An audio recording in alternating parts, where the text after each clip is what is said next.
I also want to say condolences to the family, the Durand family in Petit Soufriere, who lost a loved one during the landslide. And so we are here for another episode of Untapped of Roots Connections on Q95. We are also grateful that Emo News continues to bring us everything that is going on the ground. So thank you, Emo. And also thank you for the recommendation for one of our guests this evening. Miss Kamasha Sylvester is her recommendation. So thank you for all that you do for Dominica. We also heard of the snap election on Sunday. So much going on in Dominica. The majority of our focus since Sunday has been on the snap election, which has been called for December 6th.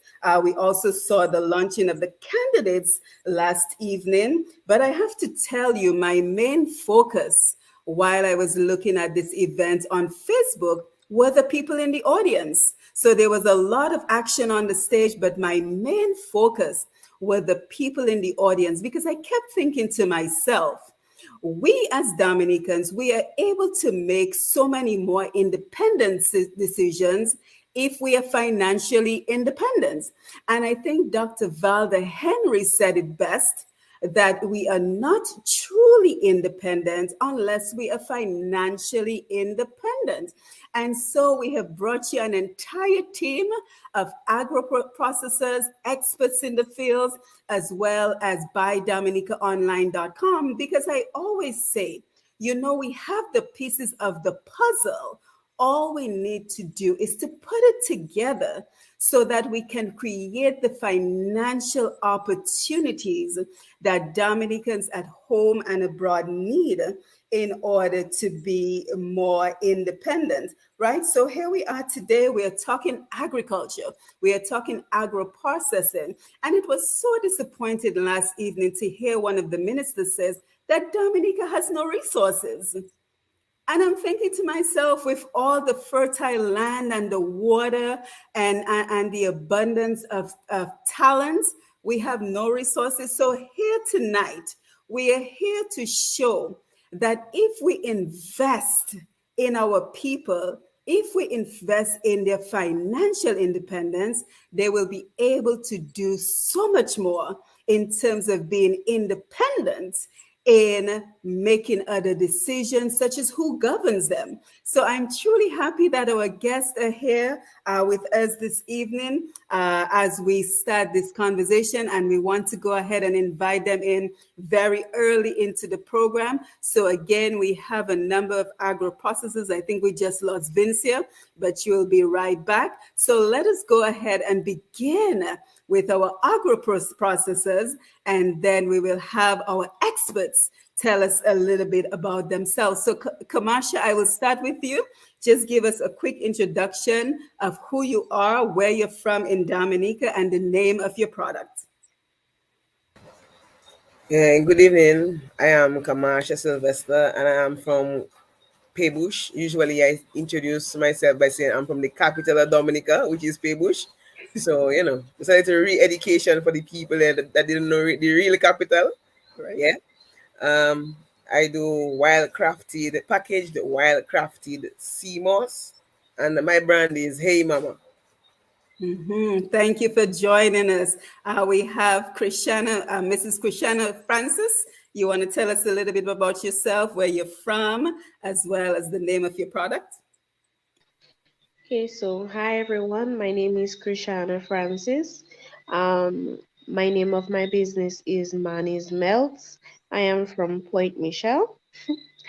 I wouldn't really say that we are basically agriculture, but we do manufacturing. So we manufacture self-care products.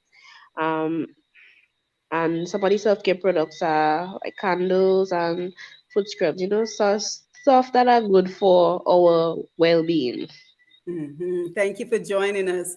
Muriel, you can unmute your mic and introduce yourself. Good evening to everyone. Can you hear me? Yes. Okay. Good evening to all the participants and listeners of Q95. I am Mistress Muriel Eustache. a proud owner of the native Nutri cassava cuisine, located in Bataka Karinago territory on the northeastern side of the island. I am a local entrepreneur of a family-owned business which is in existence approximately 15 years. Native Nutri cassava produces mainly cassava products such as dukuna, which is one of the most popular snacks. Started with this product only, then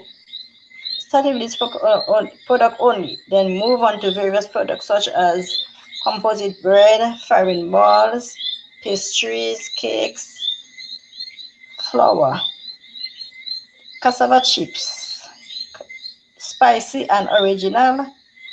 And the chips and farin balls can be served with a special sauce named tamarind sauce made of smoked fish or smoked chicken.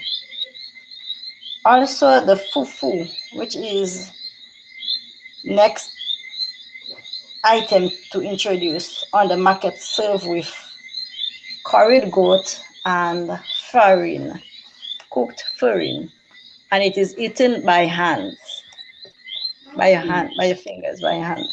Excellent. So I can tell you have quite a diverse set of products that you're offering. So thank you for sharing. Dr. Raphael, let's come over to you for your introduction. Yes, good evening, everyone. Happy to be here. My name is Dr. Joann-Raphael. I am the proud owner of Buy Dominica Online. I was born in St. Joseph, Dominica, and I since reside in the United States since 1989. So it's been a long time. But you say you can take the person out of the country. You can't take the country out of the person. So I cook. I have my saltfish every Sunday. So I am in academia. I have a PhD in economics, and I recently graduated with a master's in data analytics completely.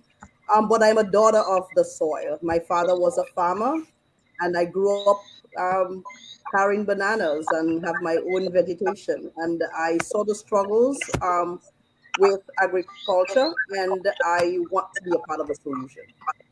Yes, absolutely. That is what we are talking about this evening, solution. And Mr. Charles, please introduce yourself. Okay, can you hear me? Yes. Okay. My name is Ron Charles. I have been away from Dominica for several years, but let me begin from the beginning by saying that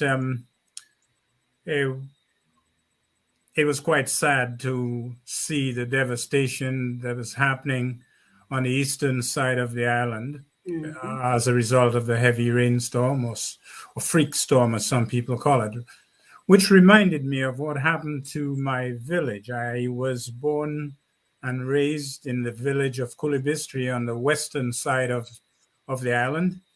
And if you recall, back in 2017, Hurricane Maria did a number in Kulibistri, and the village has not really recovered since then. So moving right along, in terms of who I am right now, as I said, I've been retired for a number of years. By training, I'm an agriculturist. I worked for several years as an agrologist, as we call them in Canada. And during that time, I was involved mostly in shepherding industry development. I did that rather than through individuals. We worked with industry associations, and I have some experience in terms of getting people off the ground.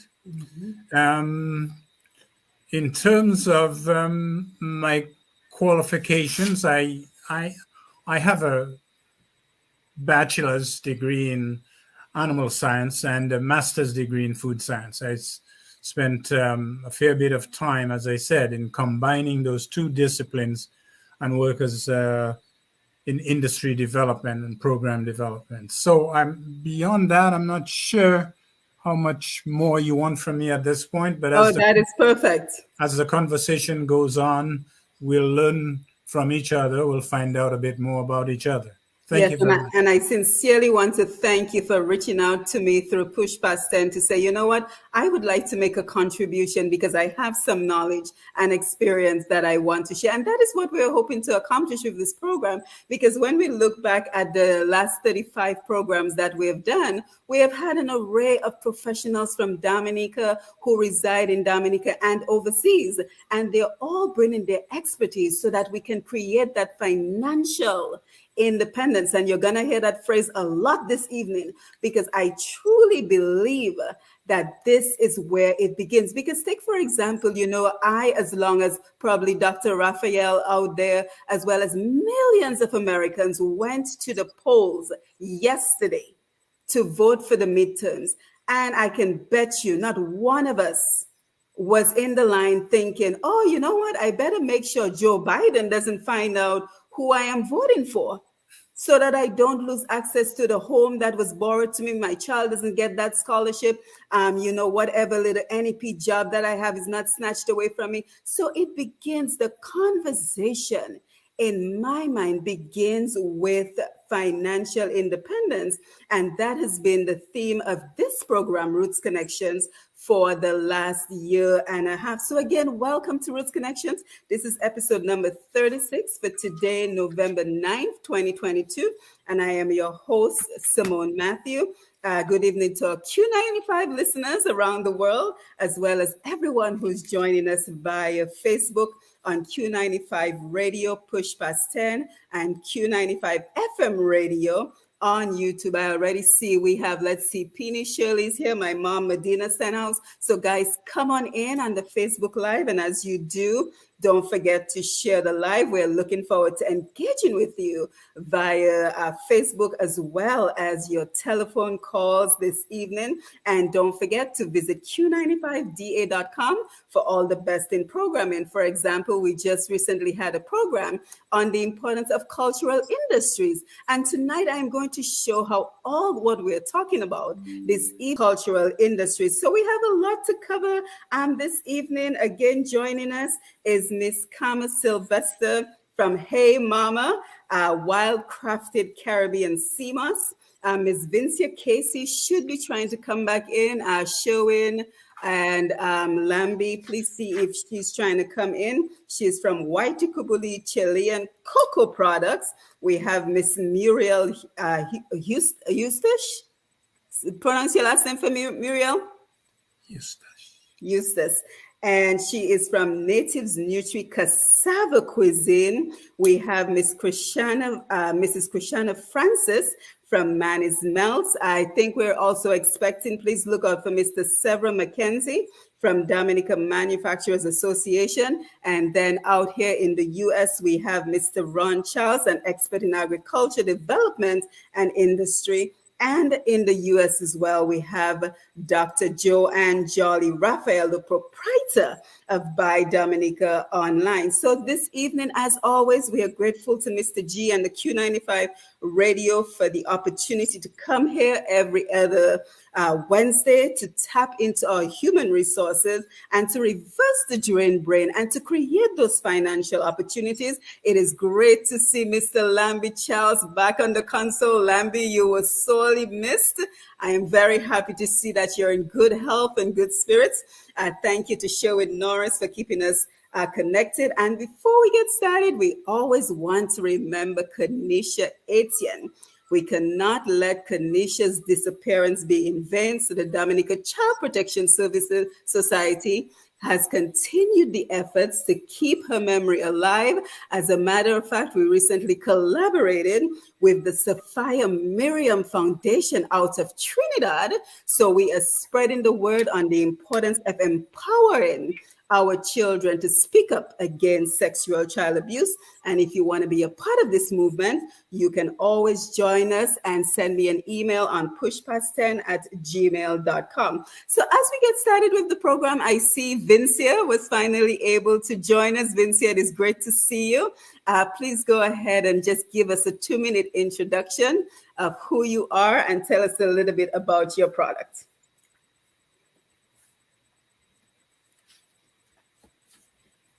Unmute your mic.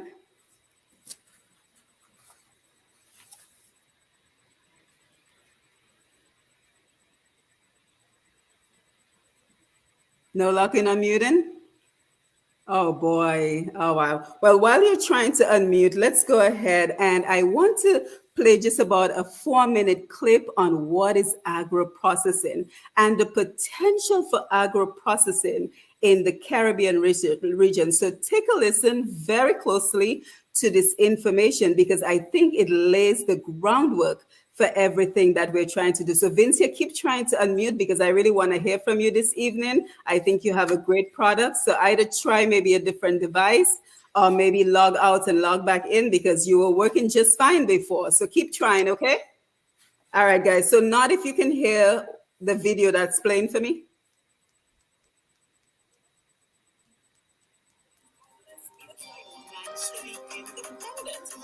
Agro-processing refers to transforming agricultural produce into packaged, usable products for local and export consumption. The OECS has increased the good manufacturing capacities of member states. Over 100 agro-processing companies in the OECS participated in workshops that encouraged good manufacturing practices, GMP, and energy conservation in the production stages. The main purpose of the project was really to build the export capacity of agribusiness and manufacturing firms within the OECS. In terms of the success of the project, to a large extent, the project was successful because we have had now quite a number of firms within the OECS being able to benefit from the project and strengthen their capacity to access export markets. We were able to undertake some training and capacity building in the area of good manufacturing practices, which a number of SMEs were able to benefit from. We had over 100 SMEs really participating in that activity and benefiting from that training. We also undertook intellectual property development training with SMEs to build their capacity to utilize intellectual property to develop their business capabilities. The workshop was tailored to deliver training manuals and company-specific good manufacturing practices improvement plans. In most member states, you have had some improvements in terms of agro-processing. There are challenges still in terms of the wider ecosystem or environment that supports the sector. There are still some issues in terms of quality management, the capacity to overcome non-tariff barriers in export markets. But we have seen marked improvements in some areas in terms of the goods produced, the packaging of those products. After completing 15 GMP audits, 5 companies were selected to receive technical assistance for implementing the improvement plans. In-plant GMP training was also conducted for 15 companies, resulting in 50 trained employees. It's certainly necessary to boost the trade within the region. That is a goal that the OECS Commission has in terms of building the economic union. So projects like these help to support the private sector, SMEs, and help them to be able to take advantage of the opportunities that exist within the region. Energy audits were completed in 6 OECS member states. The Grenada Marketing and National Importing Board demonstrates an improvement in its operations. The goal of this. So guys, I just wanted to give you an idea of what we're referring to. So if you missed the beginning of the video, it talked about, in a nutshell, agro-processing is transforming agricultural produce into packaged, usable products for local and export consumption. So in a nutshell, we're taking the agriculture that we grow in Dominica and we are using it to create products, because we have to think, when we think of agriculture, we have to think beyond, just selling dashing, just selling fig, just selling fish. We have to think we now live in a world where the word is convenience. Folks want convenient food that are easy to prepare, that have diverse opportunities to make various meals. And that is what we're referring to. Vincia, I see your mic is unmuted, so let me have you introduce yourself before we continue. Thank you. Good night, everybody. My name is Vincia Casey, and I am from Bataka in the Kalinago territory. The name of my business is Waitukubulina Chiliali, which translates to English, it means I am Dominica's rising sun. I produce cocoa products, including cocoa sticks, cocoa balls, cocoa powder, and sometimes cocoa butter or cocoa fat. And I also do coconut oil, virgin coconut oil. I also expanded to do essential oils such as nutmeg, ginger, carrot, and bay leaf infused oil. Yes, yes. Thank you for sharing that. So what I want us to do this evening is kind of just look at agro-processing in general, because according to the Business Research Company, we are looking at an industry that is an 12 billion with a B dollar industry. So in 2021, the agro-processing industry worldwide was 11 billion, right? Now we are looking at an industry that is $12 billion industry. And as the world population continues to grow, we can expect that industry to grow even more. So how do we position our agro-processors, the folks here who are using the raw materials out of Dominica? How are we positioning them to take a piece of the pie of the agro-processing industry? And I think where we have to start with is to talk to the agro-processors and see what their process is like. What are the challenges they're facing right now? Because the challenges leads us to what we need to do, which is where Mr. Charles will come in and kind of chime in terms of what else can be done to assist them. So Krishana, let me begin with you. Kind of just tell us what raw materials that you use, the process that you go through to transform those materials, and some of the challenges that you're facing. And then we will simply go around the room to hear from our other business owners. You're muted. Yes. Okay, so I'm not like the others that use Dashin or these other type That's of. okay. What do you use? I make candles. So what I use is wax. Now, some time back, because I've heard somebody tell me, and why haven't you tried beeswax? That was my first thing to do, to get beeswax from local beekeepers here and to transform them into candles.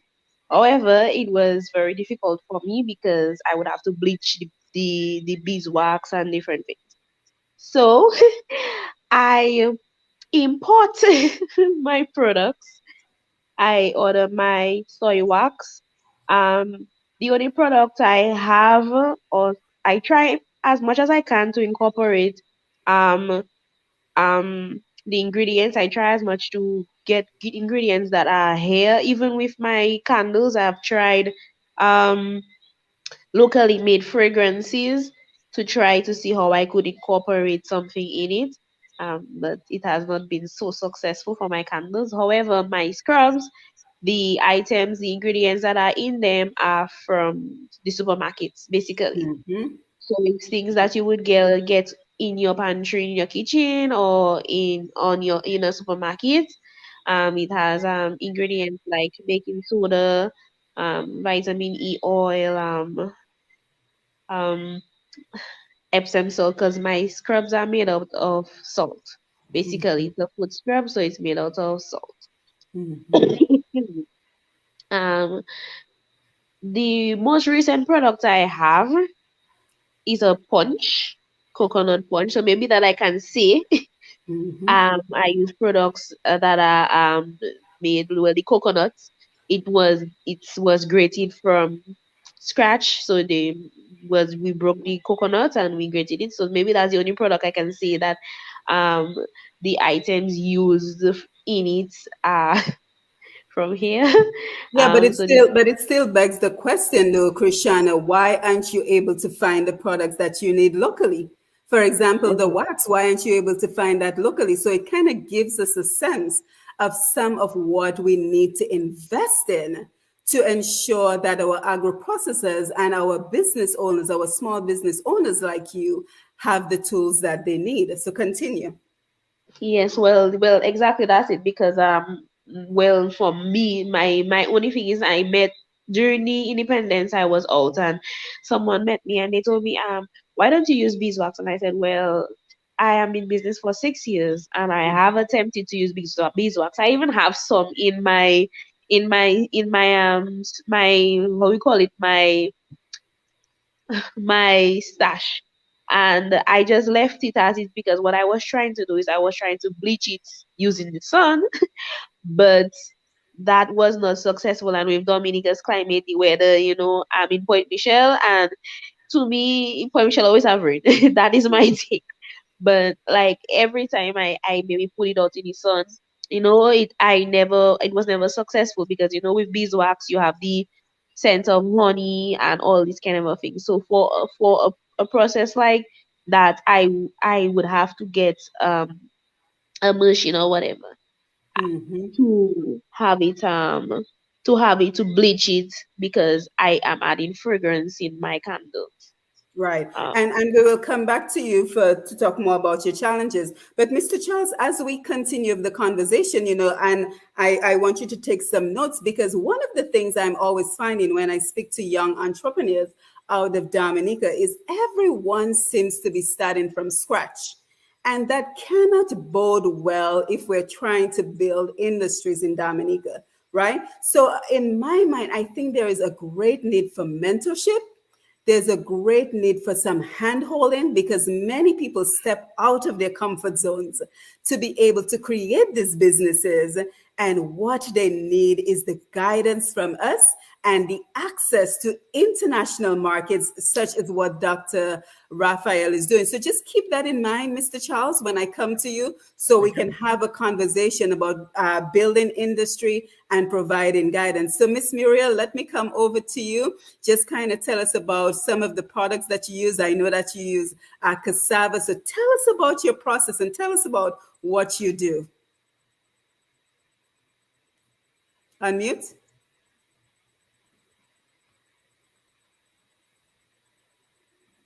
Plants the crop, and from there we take it from there, we process it, like we grate it with a grater. We still starting from scratch as well, and he squeeze it out. The liquid that it consists of, and then we dry it and we get it to be dried. When the liquid is off, it gets dry. From there we weigh it out, and then we decide what amount of pounds we need to do certain things, like the ducuna, the farine, the different products. That's how we do it there. And we go on to do the different products, like the tukula. This is one. This is the most popular one. Everybody loves this one. It's wrapped in the leaves, and we do the cassava pone. We do the juice as well. This is a sample of the juice. This is the flavor. This is the ginger. We have different flavors, like Guineas, coffee, ginger, rum and raisin, cherries, coconut. This is, and we can add many other flavors to them, to just the juice. Right. And something else that comes to mind, where are you doing your production? Where are you producing your drink? I am doing my production in my kitchen. Yep, that's always the story. Yes, that is where we are.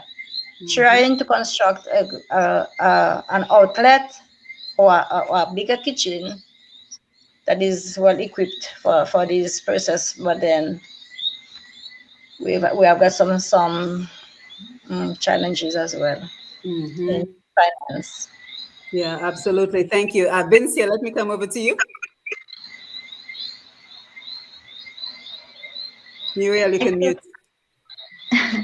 So some of the raw materials that I use, most of everything is raw material. Coconut for the oil, ginger, the bay leaves, carrot, nutmeg. For the cocoa, I buy cocoa beans, nutmeg, I use bay leaves, spice. So basically everything around my business I have to get from the farmers. And where are you doing your productions? Wherever I am. At your home? Renting or home, yes. Right, exactly. Kama, over to you. Hi, well, my product is still 100% natural. It cannot get more natural than this. We do sea moss. So we get the sea moss dried. We ensure that it is cleaned. We bag, weigh, seal. And that's about the process in a nutshell. And what are some of the benefits of sea moss? How do you actually use it? Sea moss have a whole heap of benefits. We could talk about that whole night. Tell us some. But some of the benefits is good for people with hypertension as well as diabetes. Sea moss is good for hair growth. It's good for skin. You know, shout out to Vincia. You might need to use that one of those days. It's good for so many things. Stomach issues. If you have like upset stomach and so, I'd recommend that you use sea moss. It's good for people who are interested in losing weight. For centuries it's been hailed in the Caribbean as a natural aphrodisiac. So this should be something the men should be interested in. It regulates thyroid health. So for some people that have an increase in the size of the thyroid, you know that is where your throat or you're getting kind of goiter or something of that sort. Sea moss would be the perfect thing for that. It also strengthens your joints and your connective tissue. I mean, a whole heap of benefits. As a matter of fact, the whole country should be consuming sea moss daily because they have absolutely nothing to lose. Oh, yes. I'm sorry. I didn't realize you're done talking. Yeah. So guys, thank you so much for sharing your products with us. And of course, towards the end of the program, I want to make sure everyone knows how to find your product. But as we go over to Dr. Raphael and Mr. Charles, I want us to talk about standards. Because one of my greatest concerns, and again, I've had quite a bit of experience speaking to entrepreneurs in Dominica, is that, we have some standards in Dominica, but unfortunately, if we are thinking about regional and even international markets, we are going to face some challenges. So, Mr. Charles, do you think there are any standards we should be keeping in mind as we move forward with agro-processing? Yes, indeed. Thank you. I think one of the principles of processing in Canada, we tend to use the word further processing, whether we're talking about agricultural products or forest products. But I would say, to go back to your point, standards. One, have to have standards, especially if you're going to be targeting marketing outside of your local area. Even for regional marketing, in a product, I'm just going to point out. So the product that we talked about, the CMOS, it is not strictly speaking an agricultural product. It is a marine product, but it can fall within the realm of agri-processing. I have noticed that because this is an area I didn't know very much about, I thought I would check it out. There are a number of regional producers of CMOS, notably St. Lucia, Jamaica, Trinidad and Tobago, as well as Barbados. One of the key standards you have in a product like that, of course, is color. Unless you have, I'm going to assume that the moss does not come in a uniform color in its raw material when you pick it from the ocean. Or am I right in saying that you harvest as well? You harvest from the ocean? No, I don't. I source from farmers. Oh, you source from farmers. So there are people that are harvesting the moss and they dry it, or do you dry it? They harvest the moss and they dry the moss. I just collect the moss. Okay. You take it the next step. Absolutely. Brilliant. So okay. So you are in that intermediary state in that you get a product that has already had some processing, whether it's drying or bleaching, and then you package it. Your packages then, are they standardized, or you have so many grams, different sizes, etc.? Well, the packages were approved by the Dominica Bureau of Standards. Okay. So, according to the standards of Dominica, you must have your generic name, which would be CMOS, your brand name, your weight in metric contents, place it is made, which is product of Dominica, and how to store it, basically. But my package has a little more information because we even have our QR code where you could scan it and it will take you straight to our Instagram page because we hype like that.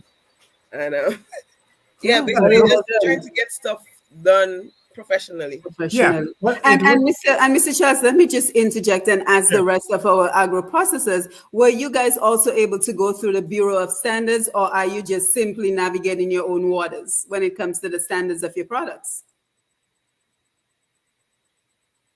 Vincia, Muriel, Krishana? Training in the Kalinago territory with the Bureau of Standards, but because of the costs for approving the labels and doing product testing and all of these things, well, I haven't gone through that process as yet. Right, because it is a cost, right? Yes. So another conversation we need to have while we're here is the importance of financing, the importance of grants to assist someone like Vincia, who has the passion, who has the access to the resources, who has the knowledge, but she doesn't have the finances to be able to take all necessary steps. Anyone else went for the Bureau of Standards, or you're simply just walking through your own process? Krishana? For me, I have not gone for the Bureau of Standards. However, I know of their labeling. I have been to how we call it, I have been to trainings about how you have to create your labels and what are the necessary details you should have on a label. But I have not gone through it. Again, like Vincent said, the costing, and all these other stuff that comes with it. Yeah, and the goal for all our producers has to be beyond Dominica. Because when we think about it, Dominica only has about 65,000, 70,000 people, right? So how does that sustain everyone who has an idea? So we have to start thinking in terms of standards to be able to move our products beyond. Dominica, Muriel, you wanted to chime in? You're muted.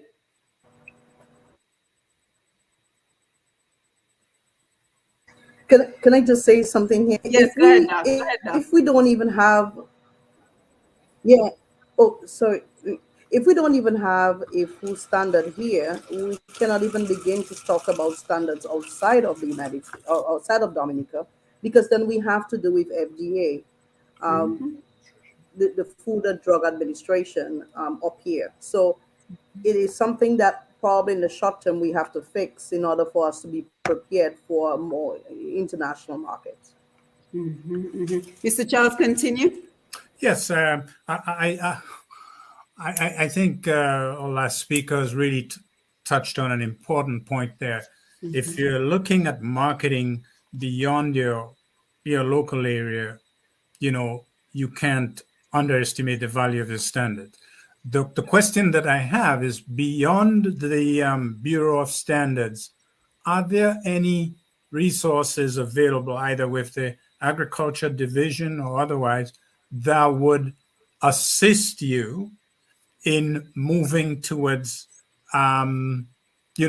improving, because the presentation of your product depends very much on standardization of some form.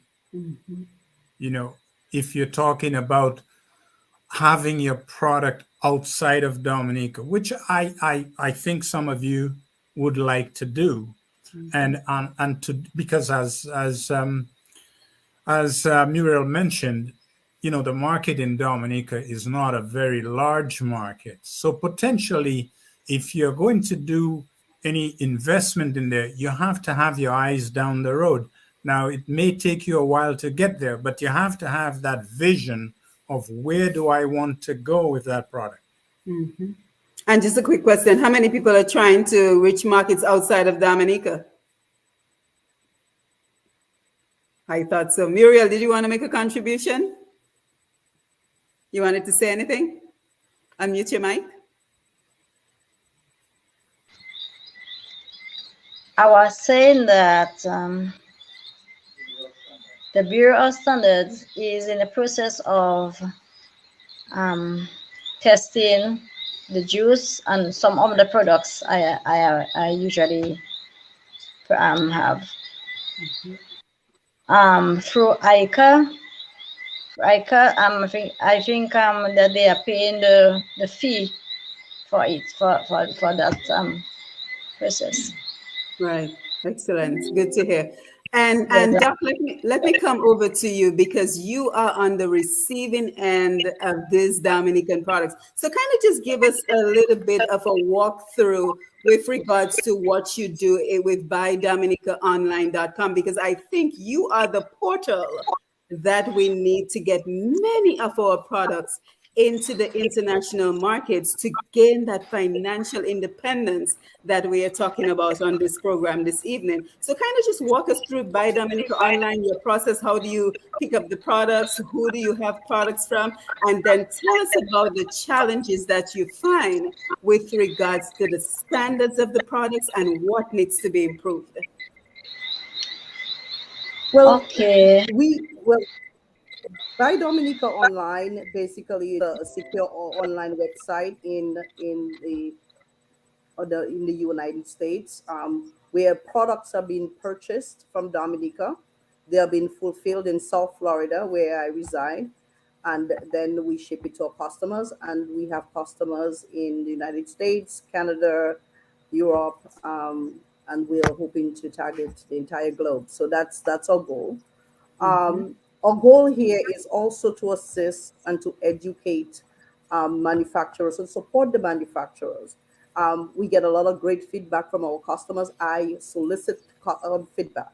If it's good, it's good. If it needs extra sugar, if it's too small, if it's too big, if it's too, whatever it is, we want to hear from our customers, because then I can go back to our manufacturers and say, listen, maybe we need to think about it that way. Maybe the packaging needs to be improved. Maybe the product itself needs to be improved. So that feedback, I really want to pass it along to our manufacturers to make them better. So I don't only see myself as just a seller of Dominica products, but mere providing the feedback to our manufacturers to improve the process. One of the things I was listening to Miss Francis, she mentioned about the coconut punch. Now, it might be extremely expensive to be able to ship the punch from Dominica to me in Florida. But what happens if you were to think about what if we make a a powder of some sort, where, or maybe a syrup of some sort, where it is condensed, it's bottled, or it's packaged in a small way, where all we would need to do is tell us how much milk, tell us how much rum to put, and here, voila, we have our coconut punch. So we have to think of those things in ways. The same is true about Miss Victoria. She talked about, or Miss Is it Muriel, Vincia? who's talking about all. What's that? We don't have a Victoria on the panel. What product? Okay, so I'm having trouble. But yes, but That's the cassava, the yes, cassava, we have to Vincia. think about. We would love to be able to have those cassava, but what happens? How long can it last if it's been imported from Dominica to Florida?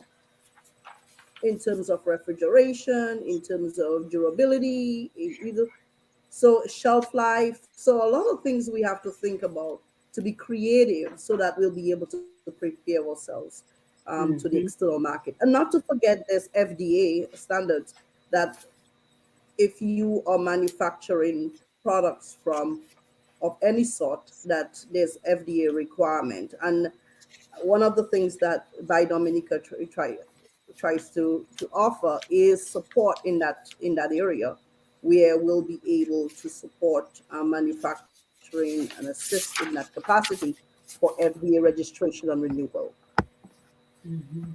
Yeah, excellent. It almost sounds like we need a board to just guide our Dominican entrepreneurs to just what are the steps do you take to get the process going, and to always have that vision, like Mr. Charles mentioned, because we have to have a vision that is not limited to Dominica. If we're looking, why don't we have millionaires? We should have millionaires in agro-processing, because we have a world that is almost 10 billion people, right? It's slated to be almost 10 billion people, and we're just asking for a very small pie out of a $12 billion industry. Mr. Charles, you had any other thoughts you wanted to share?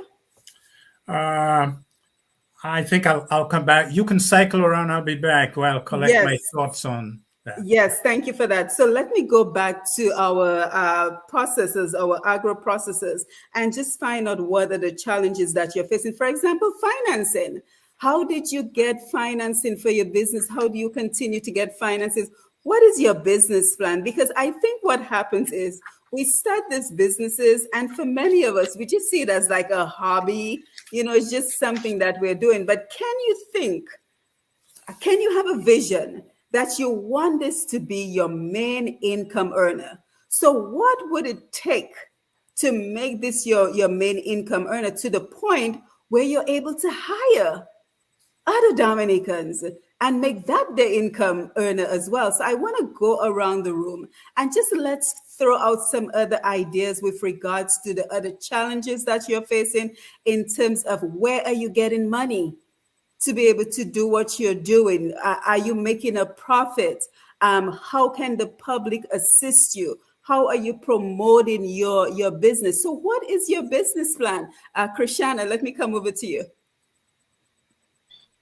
And if you haven't thought it through, it's okay too, that because that is why we're having this conversation. So don't be bashful. Okay. For me, I have gotten assistance once with a grant, and then after I had to apply for the loan when they had the COVID, because then during COVID, my business is not I wouldn't call my business also popular, because a lot of persons at first I thought that a lot of persons did not know about my business, and then I came to realize that maybe persons are just not as interested in candles or whatever, because I don't only do scented candles. I have a variety of different products. So I have scented candles, I have massage candles. Persons have never heard of that, and when I tell them about it, they ask, what is a massage candle? I have tried I mark it on my own, so I have learned that I have to be out there. I've brought myself out, show my face, let persons know who I am, about my family life, myself and my business came about, because my business is not just a hobby. um I have a full-time job, but Mm-hmm. whenever I get into creating my products, I get excited, because it's just the fact that I'm making something that can help somebody else. It just excites me. So I don't think of my business as a hobby. I think of it as I hope to reach to that point where I wouldn't have to work my um I wouldn't call it a 9 to 5, because I'm a teacher, and a teacher is wrong the clock. So 24 hours. yes, so I wouldn't call it, but I, as much as I love my job, I also want, at least if I'm not I'm still a teacher, I would like at least to be able to employ somebody. You know, for now, how my business operates, I can't get a salary from it. That's being honest. So Mm-hmm. sometimes when I don't have enough, I use from my salary to purchase. Or if I know that I want to bring out, because I have, like, currently I am working on something for Christmas, because last year I introduced my self-care boxes, and this year I want to introduce something additional in the boxes. And so right now I have to train myself, because I mean we are in November, and December is like, you time you blink your eyes is almost there. So I have to think of, what can I do? How much can I sell? What can I push in order for me to get to that point that I want to get these products. These are the products that I want to get out, because I want people to know about it. And that's the that's the kind of difficult thing. I have also tried. I am not saying that I have also tried the US, because I have Mm-hmm. family members who live there, but to get it out of Dominica, it's very costly. Yep. And so I had to look at different alternatives. If it means getting persons that come down, friends of my father or my parents, or whoever, to carry some for me to bring it up to. I have a cousin who is more than willing. She normally goes out there, and she would mark it for me and get persons to buy their self, family members or their self up there. They use it if they have an option, because I also make creams, Mm-hmm. and I make a variety. I have a good amount of products that can fill a box to make a gift. So I have it. There's so many different things that it's kind of but Yeah, yeah. Thank you for sharing. So let's go around and hear some of the other business plans. How are you marketing? How are you doing promotions? And when we come back to Dr. Raphael and Mr. Charles, I want us to also talk to, as you as the experts in these industries, the importance of knowing the competition, because I was looking at the Tea Village events over the Creole season, and I saw about like 5 different peanut punch and punch and punch and punch. And I'm just thinking, great. I want people to have opportunities. We all want folks to have opportunities, but are we paying attention to the competition? And are we trying to diversify our products to ensure that in some way we stand out? Because I'm a huge fan of everyone doing what they're passionate about. And if we have 10 brands of peanut punch, that's okay. But how are we monitoring the competition, and how are we diversifying? So when we come to you, Mr. Charles and Doc, this is what I want us to include as well. But let's continue to go around the room, because I'm sure we have many folks out there who are thinking of launching a business, and they're thinking to themselves, what do I need to think about with regards to a business plan? So, Kama, let me come over to you. What is your business plan? What is your vision for your company? My ambition for Hey Mama is to have Hey Mama in every supermarket, every shop, on every lips, every school, every child should know about Hey Mama. It's like it should not be a secret. Hey Mama should be like oxygen. You just can't do without it. That is the ambition. Um, uh, Unlike most of the other entrepreneurs there or here, I only launched in September on September 30th of this year. Oh. So I am pretty fresh. Um, uh, the idea came about last year, last year November to be exact, after the independence season. I had a lot of crab. So when you eat a lot of crab, they always tell you need to purge and cleanse and so. Oh, you do. So part of the cleansing involved consuming sea moss daily. So I was like, why everybody not into that? So I started playing with the idea in my head. I played around with it. Then I went back and forth with the design, several back and forth, because you want to get the ideal package, and if it is not perfect, then I don't want it. So until it got to perfection, we had back and forth. But I started sometime last year, maybe January, doing selling sea moss out of brown pouches. Now, I'm not sure if you know the brown pouches. You could buy sugar in at Astafans. So that's what I started selling the sea moss in. At that time, I was an employee of Domlec. Big up to my people at Domlec in the generation plant. That is the Sugarloaf. They were very supportive, 100% supportive. I appreciate all the fellas there, all, because they really gave me that push and that encouragement. But in terms of challenges for me, challenges, basically it would be markets. And when I say markets, I mean regional as well as international, because I firmly believe if there's a profit of 12 billion, I would like my portion. So, and you deserve it. Yes, and our population isn't capable of consuming the amount of sea moss that I have the ambition to produce. So I definitely need outside markets, preferably above Dominica, not below Dominica, because the competition down there is pretty stiff in terms of sea moss production. But once it leaves Dominica, go up to Guadeloupe, then it's a little more scarce. So I'd be grateful if I could get markets up that side. So you're doing your research. Yes.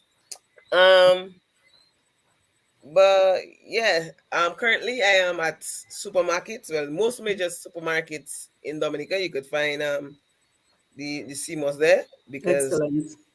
That is the ambition. So we are at S-Mart, Fresh Market, ACS, Astafans, Wheat Church, wow, Discount, Nature Discount. We had Savers, Plan Home Decor. We're just trying to cover ground in a very short space of time. The ambition, like I said, is to be everywhere. So until then, I'm not going to cease from marketing.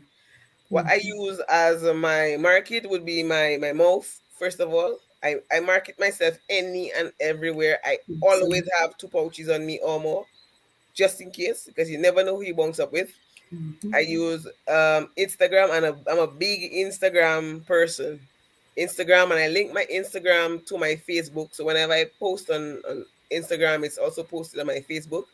I also started a TikTok page, because TikTok is actually the way to go right now. Because the population is, it's enormous. You could reach so many people on TikTok.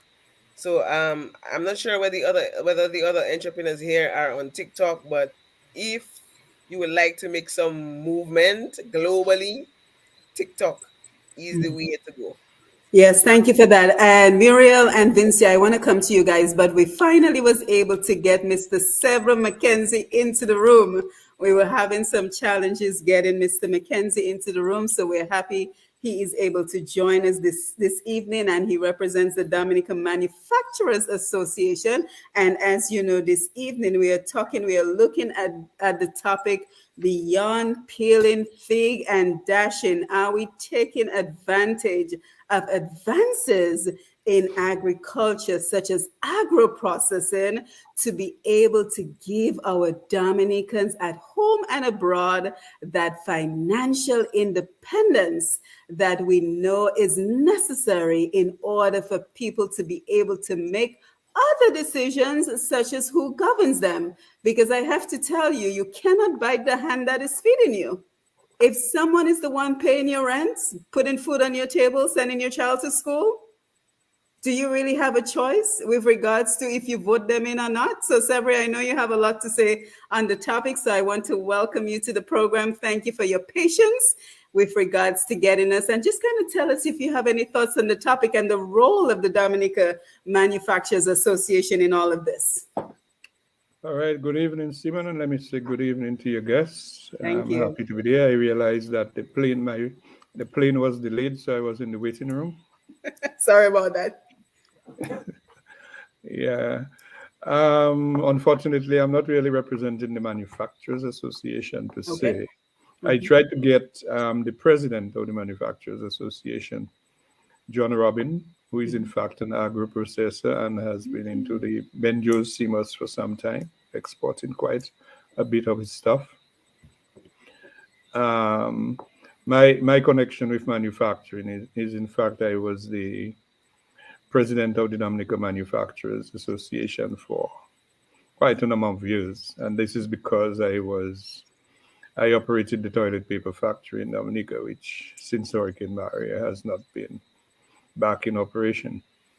But in fact, I am an architect by profession. Mm-hmm. I drifted away into manufacturing for a short while and then went back to what I am supposed to do. Mm-hmm.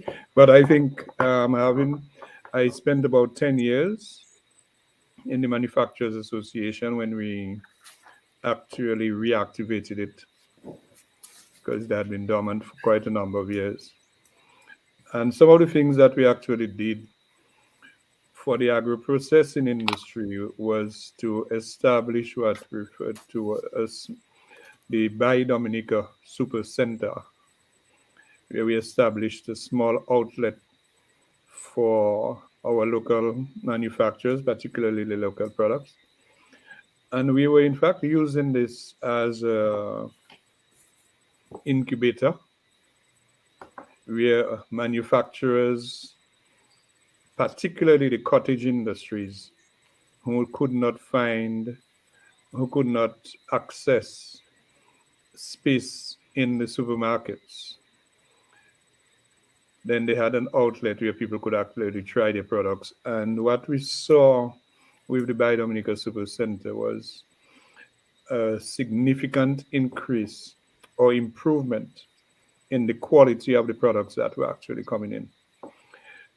Over during the 3 years that we operated the shop, in fact, the Buy Dominica Super Center was devastated by Hurricane Maria, when it was flooded and then looted. And all attempts that were made to get it back on track were unsuccessful. And many of the efforts were actually mine, because we, in addition to the Buy Dominica Super Center, we had actually started a regular promotion for local goods, which we called Buy Dominica. And so we had Buy Dominica during Carnival, Buy Dominica Easter, Buy Independence and Christmas. Yeah, people actually, and by the time Hurricane Maria struck, we had over 200 different items at the shop.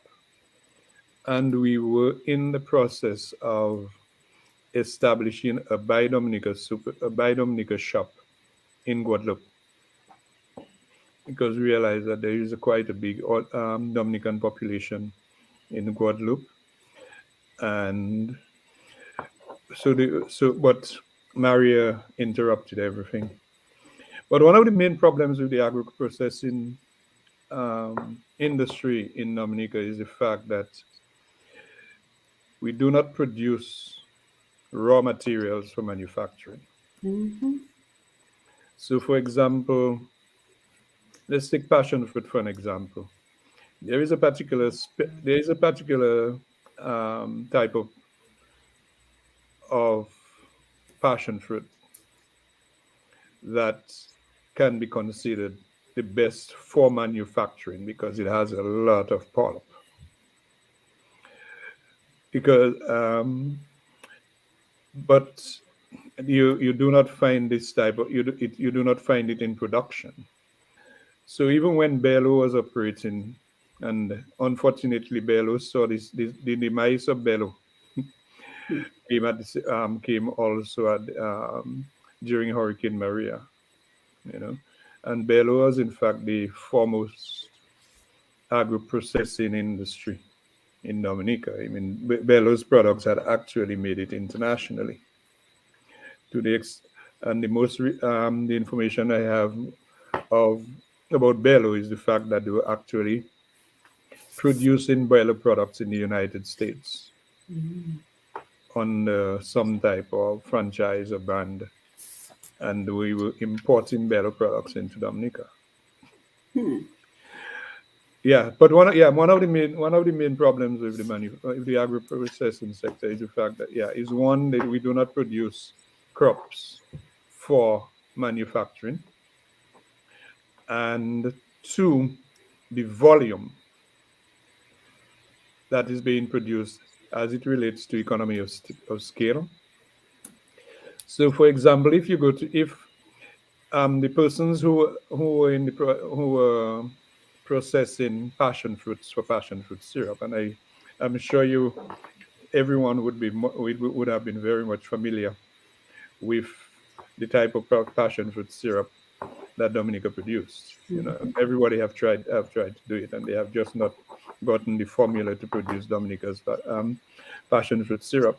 But at the end, it started losing its Dominican-ness because even the passion fruit pulp had to be imported. And this was simply because passion fruits were being produced by small farmers. And when a small farmer harvests a bag of passion fruits, instead of selling a bag of passion fruits at 50 cents a pound for Bello, he could go to the Rosa market and sell two passion fruits for $1. And if Bello were to buy one passion fruit for 50 cents, you could imagine the amount of passion fruits that they had to buy to make one bottle of passion fruit syrup, which is basically almost the same thing that happens to the coconut oil, the virgin coconut oil, as a product that a dry coconut costs $3. And at one time, it even cost $5 just after the hurricane. We have not had a coconut rehabilitation program since the hurricane. And in fact, the last coconut rehabilitation program that we had in Dominica was way back after Hurricane David in 1984. So over the last 84, that's 16, and by the time, so the coconut trees were, before Hurricane Maria, were 32 years old, and they were coconut trees that people could hardly, you had to depend on coconuts dropping, dry coconuts dropping for you to be able to harvest because they were just too tall for you to, So, but since Maria, what actually happened to the coconut oil industries, particularly virgin coconut oil, is the cost of one coconut ended up being so expensive that by the time you produce one bottle of coconut oil, when you go to the supermarket, the coconut oil is $60. And you cannot blame the producers for that. Because if you need 10 dry coconuts to produce one bottle of coconut oil and you're buying one coconut for $5 or $4, that's $40 already. Then you've got to buy the bottle and you've got to. So these are some of the problems and the challenges that the agro-processing industry has in Dominica, that you do not have the raw materials being produced on island, and the farmers who produce some of the raw materials, as soon as they get a higher price for it, they will not supply you. And for the small producers to produce their own raw materials, what is the volume of raw materials can they produce on their own to make it a viable enterprise? And in addition to that, one of the things that we actually did with when we in the manufacturing with the manufacturing Dominica Manufacturers Association, when I was president, was that we tried to impress on the Aid Bank and the Ministry of Agriculture and the government that they should dedicate a production area in the Canefield industrial site estate where they could prepare a facility for small agro-processors to come in and share space. Yeah, because you're so right, Mr. McKenzie, because, you know, I've had so many conversations with entrepreneurs and agro-processors, and even some of who are here with us this evening, and that's the first thing they say. We're doing all of this out of our homes, out of our kitchens, and I'm thinking to myself, why haven't we invested in a facility where space can be utilized by multiple businesses in order to make it more efficient? The problem is, in fact, we started a program with the University of Dayton, Ohio, which is where we got some students to come in, and we had them immersed with some of our local agro-processors.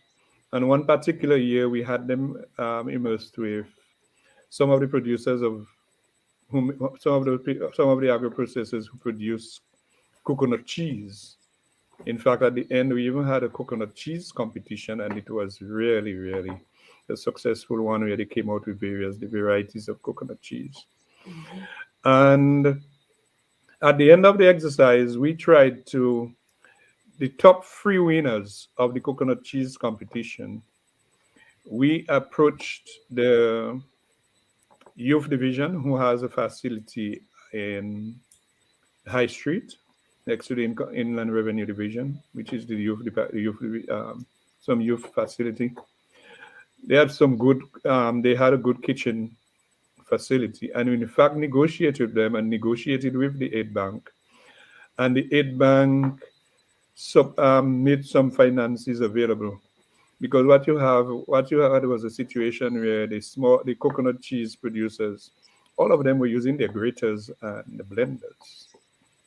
In fact, one of the things that the students from the University of Dayton, Ohio, discovered was all the coconut cheese producers were complaining of how much heat they have to take and the stirring and the amount of time it was taking for them to produce their coconut cheese. You know, and the students within what, 5 days, they came back and they said, but they understand it because the coconut cheese producers are putting so much water in the coconut, when the grated coconut, to extract the milk. So when you start making coconut cheese, you have to evaporate all the water, and this is taking time.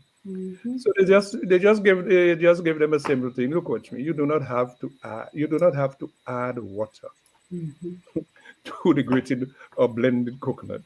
You just have to use a proper sieve and just squeeze it and extract all the milk from it, so that when you finish with the extracting process, it's dry. There is no more milk in it. You do not need to pour water in it to extract, because what you'll be putting is just water. And they immediately reduce the time of production by 66%. Wow. So those who were making coconut taking 3 hours, just mixing and turning around, Right. And that is why we need forums such as this, because I'm hoping that the agro processors here and those who are listening to the program are already getting ideas of how they can be more efficient, because that is what is necessary. Can you imagine spending 3 hours creating your products, and when you could cut 60% of the time off, and nobody had thought about it before? That is why we engage with different experts in these areas. But I will come back to you, Mr. McKenzie. But Muriel, I wanted to come to you as well, so you can tell us about your challenges. And then Mr. Charles, I want to come to you as well, because, you know, as somebody who has created industry, I want to know, what are we missing? Why haven't we gotten this off the ground? And then I see lots of great comments on the Facebook Live. I also want us to go to the telephones, and then we have to go back around as well. So let us go over to you, Muriel. Just kind of tell us some other challenges that you're facing. Where do you need help? What can we do to support you? Unmute.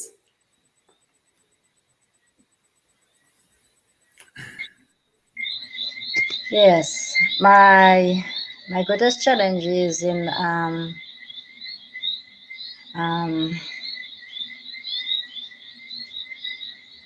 my production. Test the shelf lives of the product, but my sale is okay. I don't have any problem with my sale of my product. It is, the demand is very high, and my people are very supportive of my product, and I'm satisfied with the income. But the only challenge is that maybe finance. Because I need a wider area to do, and a kitchen that is well equipped. Absolutely. Yes, thank you for sharing. I'm happy to hear that you're making a profit. Vincia, let me come to you. Thank you for joining us again. I know that your internet is not stable, but keep trying, okay? Because we really enjoy having you on the program. So tell us your challenges that you're facing and how we can support you. You're muted. Oh. Yes, you're good. You can talk. Okay. All right. One of the recent challenges I've had was sourcing cocoa beans, because we used to get cocoa beans from Dexia all the time, and now we don't. So we have to get it locally, and it's kind of scarce. What I have done is passed around in the Kalinago territory and kind of engaged the farmers, so they know that I am producing cocoa sticks and other products. So I left my telephone number, and I told them, whenever you have available, just call me. It's also a challenge to find the coconuts. When I just started, I had to get assistance from one of my past landlady. She sent me a bag of coconuts to assist me, and then I have to be purchasing from the locals here. But it's also kind of scarce because people use coconuts for everything. Some craft producers, like Muriel, she'll use the coconuts in her products as well. And there are other coconut oil producers. So it's kind of scarce from my end. It's hard to source. The other challenges would be with space. I need a proper space to work. I am also a mom of 2 daughters, and since I am doing everything from scratch by myself, sometimes it becomes overwhelming. But I must say that the support has been tremendous, both in my community and outside of Dominica. Sometimes I've had to ship to St. Martin, I've sent stuff to Martinique, Guadeloupe, and people in the US, especially persons from the Kalinago territory, who knows that I am producing those items. They support my business. I've been able to send this a few times to England, and I'm just grateful for all the support. I cannot say that I have been able to put my products on any shelves in the supermarket, although I hope at some point that I can produce enough so that I have extra to put on the shelves of supermarkets and shops. But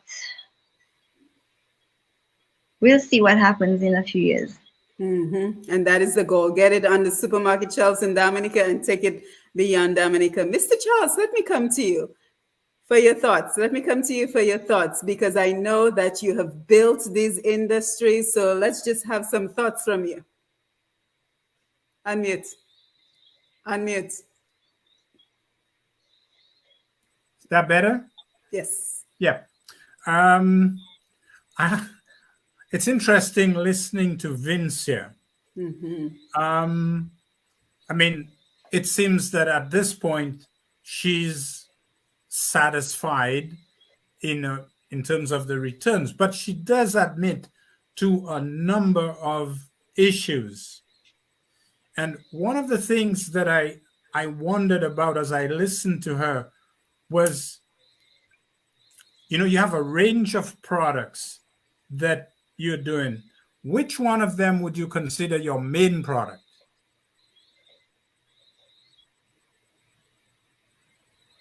Vincia? The cocoa sticks. The cocoa sticks. Okay. Are your cocoa sticks very different? There are a number of people in Dominica making cocoa sticks or processing them. Are yours significantly different, or where is the difference in yours? Where can you pinpoint to the customers, so my cocoa sticks over the many cocoa sticks around? Okay, from feedback that I have received is that my cocoa sticks are very delicious because it's not just pure cocoa. I add different spices, but I kind of try and keep my recipe a secret. Okay. So it's very rich. So no, that's my customers always tell me to, because I normally send cocoa sticks to Portsmouth so my mom can sell. And there are customers who will refuse to buy from other cocoa producers, and they wait until my mom has a supply so they can buy from her. And that speaks to the importance of a niche market, right? Getting to know your customers and knowing what they want. Good, good. How do you communicate with your customers, or have you thought of ways of communicating with them so that you are always in touch with them and they are in touch with you? Because it has to be a two-way streak.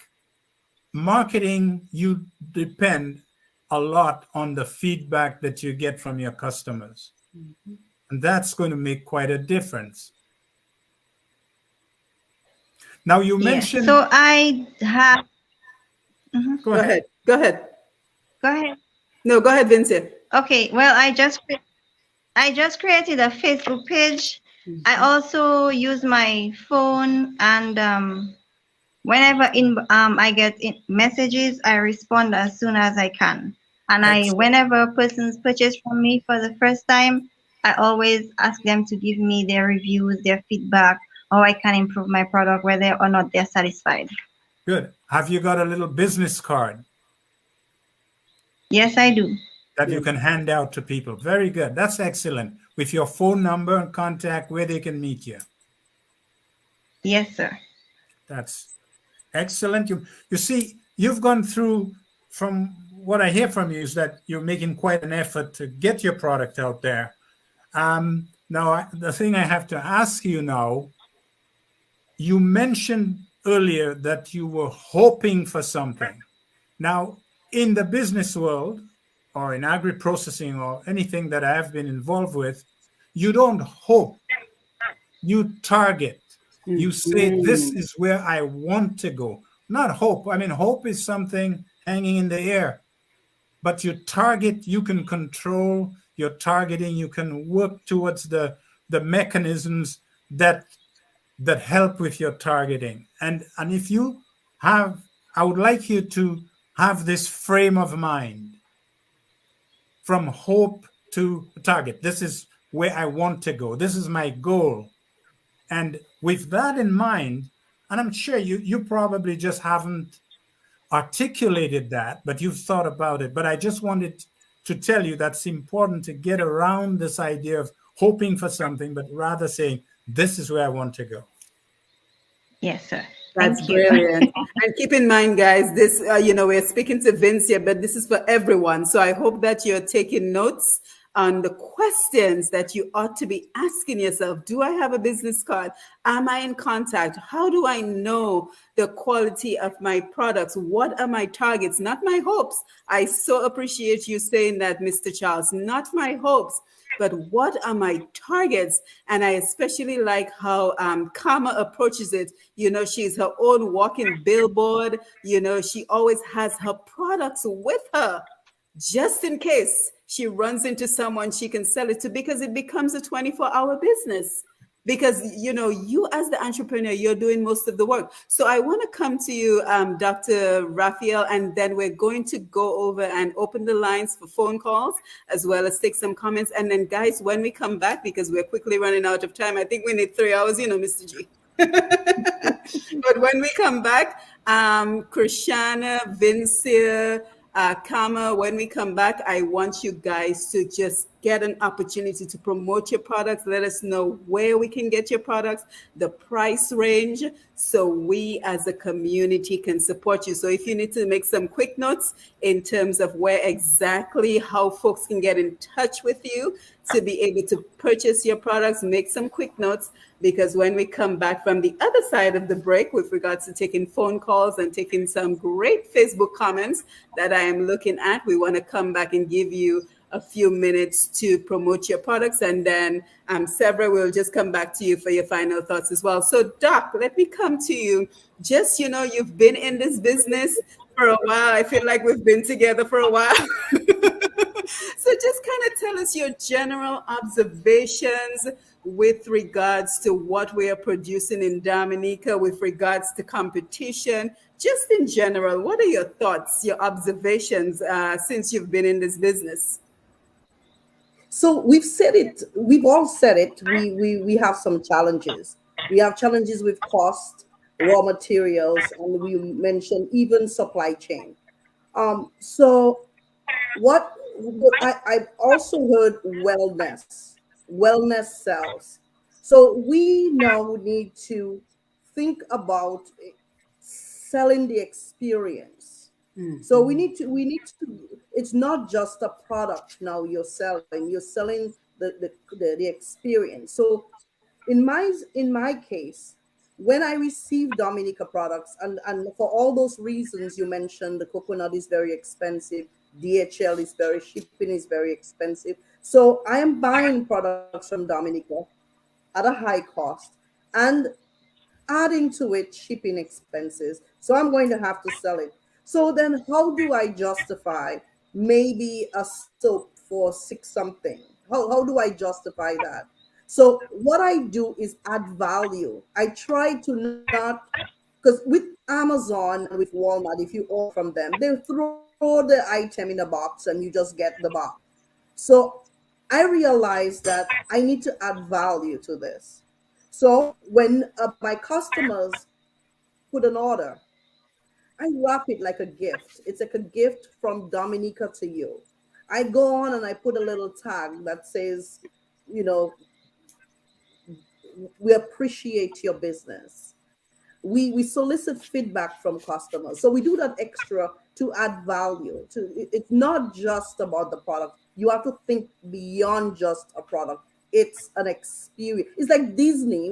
When you go to Disney, they're ready to take all your money. They shake all the money off your pocket. You have to think about your product as you. It's you're not just selling CMOS. It's all about the experience. No, and I just want to interject for one quick second, Doc, because I'm so happy you brought that up, because one of the conversations we've started right here on Q95 is the importance of the cultural industry. So I had a program, Mr. G followed it up with another program, because we have to start thinking about, you know, we live in the US, Doc, and everything is about supporting a cause. Many businesses now, it's about supporting the cause. So we have to create, this is a part of a larger conversation where we have to create a cultural industry that includes not just our music, our dance, our clothing, but includes our oils, includes our candles, includes our CMOS, includes our cocoa products, includes our cassava products, because those are part of our traditions. Those are part of the things that make us uniquely Dominican, uniquely Creole. How many islands in the Caribbean can boast having Kalinago, African, and even some European heritage? We are very unique as Dominicans. So how do we take that and make it a part of the cultural industry and sell that to the world? So that is part of the larger conversation I hope that we are creating and we are continuing with this program, because that in itself have many opportunities for financial independence. So I didn't mean to interrupt you. Doc, go ahead, please. No, not at all. I mean, it would be, I'm listening to all these amazing products that we have. I mean, we need to incorporate those products in our hotels. There's no way I should go to Dominica hotels and should be drinking Coke and this. Why not CMOS? Why not coconut water? Why am I not getting those things at our hotels? We need to promote what we grow. And another thing about it is that, think about it, Simone, we've been here for a very long time. I know about bay rum, but if we're not careful, our kids won't know about bay rum if we don't educate them.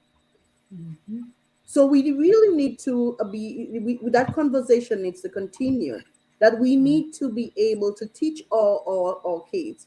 We need to be able to appeal to the Dominican market, that it's not just a cocoa stick. You are supporting manufacturing in Dominica. So we got to take this. This is not the end of this conversation. We need to educate. We need to support our locals.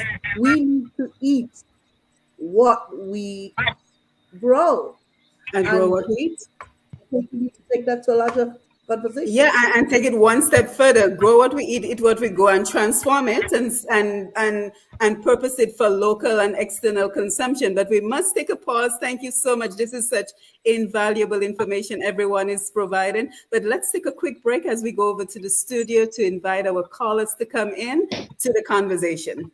Lambi, over to you. Thank you. You're listening and viewing Roots Connection and Q.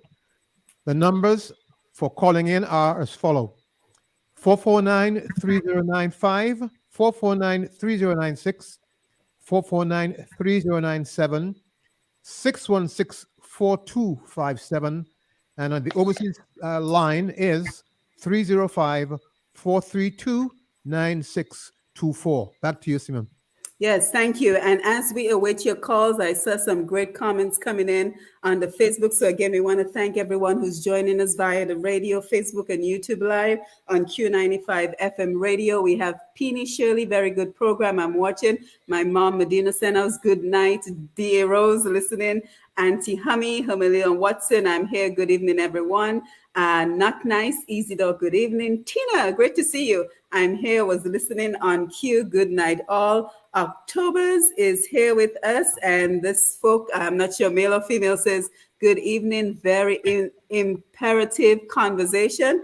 And this person goes on to say, Mr. McKenzie, what are the association's challenges with packaging materials, example, glass jars and containers for preserves? So Mr. McKenzie, take a couple of notes. I think he has some questions. As we speak, we have a problem with access to glass jars. In particular, some small businesses have had to halt production because of this. And the person continues, we need to get to this level. I think they're sharing a website with us. I look forward to the day when we hear all allocations or concessions to entities such as the Manufacturers Association to empower them in addressing these issues. Alvin Thomas, great to have you on board. He's tuned in. Great discussion so far. October's continues. Who supplied the jars for Bello? We need that connection. We paying almost $500 to import 90 glass jars into Dominica, and that is with duty free.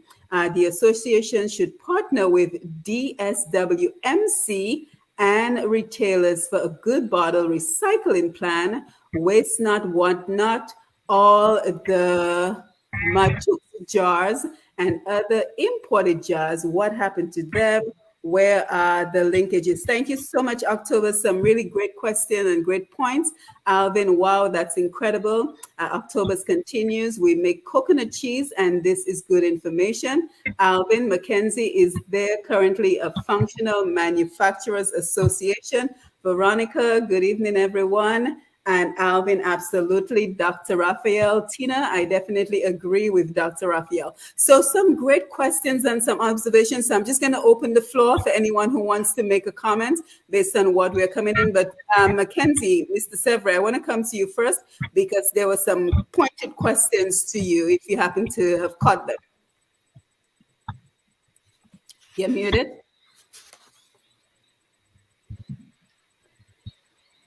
Yeah, I think one of the most significant one is the one referred to the bottles, the jars. The glass jars. The problem is, again, we have cottage industries and the volume that they're producing. And one of the things that we actually tried to do when I was in the Manufacturers Association was to persuade the authorities and the powers that be to help to assist us in establishing bulk purchasing, where we could actually purchase those bottles and or the packaging materials in volume, which could then be sold to the small producers. Because I mean, you know, when you buy one bottle for $2, what are you going to sell? What's the price you're going to sell the product? And so these were some of the challenges. In fact, you'll recall that in 2017, the Manufacturers Association presented a proposal to the government which resulted in the government making some $15 million available at the aid bank. But again, even when this $15 million was made available at the aid bank for manufacturers, the manufacturers could not access it because they didn't put a system in place for guaranteeing those loans, and they did not have the collateral to access these were some of the problems that you were dealing with. But one of the other things that we actually did, we were in the process of doing, was trying to encourage the small manufacturers to meet the necessary standards for export. And we were trying also, without much success, to convince Dexia that we could actually establish Buy Dominica shops in some of the major cities where we have high concentration of Dominica population. And then you could actually purchase these small quantities and have consolidated containers shipped to these, and they would actually be going to one destination, because you know the volume of products that are coming from our agro processors particularly is just not sufficient. You cannot, you know, and we saw a number of occasions when our agro processors impressed buyers with the quality of the product that they had, but then when they gave them when they fulfilled one order, they had to wait maybe 6 months to fulfill another one. And I mean, which, you know, so it's a lot of challenges, but a lot of it has to do with not having the facilities which assist in production in the first place, and also not having the volume of raw materials that makes it profitable or competitive for these small manufacturers to prosper. Because I mean, even in the final days of DCP, we had to import copra. And we know that DCP actually started based on the production of copra all over the island. But yet in the final days of DCP, they were importing copra from Guyana and some of the other countries. So, but we are not even dealing with these manufacturers anymore, because most of DCP brings in most of their products, most of the raw materials for production. There isn't any manufacturing. There isn't any real manufacturing facility of consequence that can produce volumes. Country and for some reason people like Dominican products. Absolutely, because it's authentic. I think there's a certain natural element to many of our products that many people don't get from the synthetic stuff that is usually available elsewhere. Yeah, so and it's how authentic it is. And another challenge that the manufacturers themselves have, the agro-processors themselves have, is that gone are the days when people would just buy things without knowing where they came from. If it's not properly packaged, if it's not properly labeled, and if there isn't a certain level of information as to know where it is made and how it is made, under what conditions, then you really, the days of manufacturing in your kitchen are quickly disappearing. Absolutely. Thank you for that. Mr. Charles, let me come over to you. Your final thoughts. And again, this has to be a part of an ongoing conversation. So I want to thank you for being here with us. I hope that you and the rest of our guests will join us for future programs. So some of your final thoughts as we wind down this evening. Okay. My final thoughts. First of all, I couldn't help but notice that our entrepreneurs, female entrepreneurs, and this is a lot for women and their drive. I have had the opportunity to visit Central America, and I did a trip to Tanzania in East Africa, and you couldn't help but notice how prominent the women are in business. There does seem to be something, I don't know if it's genetic or whether it's just that nurturing quality, or get out on your own and do it, or the circumstances they find themselves. But I'd like to congratulate all of the women here for taking the step towards independence. I think financial independence, as Simone was pointing out, is something that we all sort of strive for. But I know the situation with many women, single or otherwise, that getting that financial independence can be quite a challenge. Talking about something that Severin McKenzie was talking about there, which when I learned that the facility that they had, the Dominica Super Center, when it was destroyed after the hurricane, and we were not able, for some reason or the other, to have it running again, I felt that was a great disappointment, because if we really want to promote our products, a facility such as this would bring the products together. It gives you high visibility. We also mentioned hotels participate. I'll give you an example. I live in British Columbia, and off the coast there's the mainland British Columbia and Vancouver Island, which has a population of a little over 400,000 people. But they have more of a Mediterranean type climate, and they have some unique products which are not produced elsewhere in the province. And they formed an association and actually had a logo put in. But beyond that, they were able to convince some businesses that, and I think they even had a showcase at the airport where you would have samples of products, and they were clearly identified as product of Vancouver Island. And they were cashing in on their uniqueness, the climate, the moderate climate, all the natural endowments that they have. And I think we could do that in Dominica. And it's sad to see that some of the steps that Severin, McKenzie, and others have taken have not really been followed on. I would say that if we need agri-processors to move ahead, there is no doubt that we need to have industrial kitchens where people with ideas can come. You don't have to have your own little factory, but if you can go to a community kitchen where you have ovens, retorts, hot and cold water availability, washing facilities, and all of these stainless steel equipment, all of the stuff that goes with it.